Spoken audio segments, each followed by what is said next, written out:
Gushinya rero bitandukanye no gutwenga, kuko umuntu atwenga nezerewe, nayo ushinya ashinya nyene harimo n'agashinyaguro.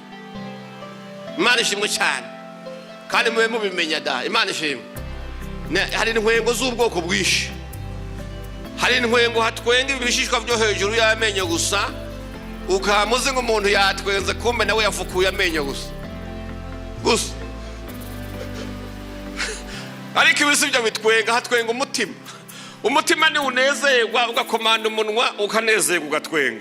Ariko abandi abona abandi batwenze kandi yabigaye ibyo batwenze, agafukura gusa ngo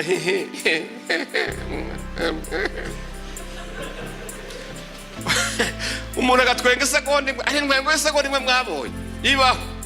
Mugo umuntu ashaka gutwenga isegonda imwe bigakunda kubera ntatwenze, aravukuye. Abarabye kujisha gusa mutwenza avuga ati ni ntatwenga baba bambaza impamvu, nawe yabigaye kuvuga ngo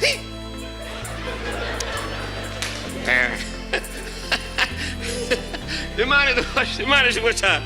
Abagabo ngo barishinyira baravuga bati twumvise byinshi, ababaho ibyo bazaye byo kuzuka mu bapfuye tuzoba twumva ibyabo. Imana ishimwe cyane.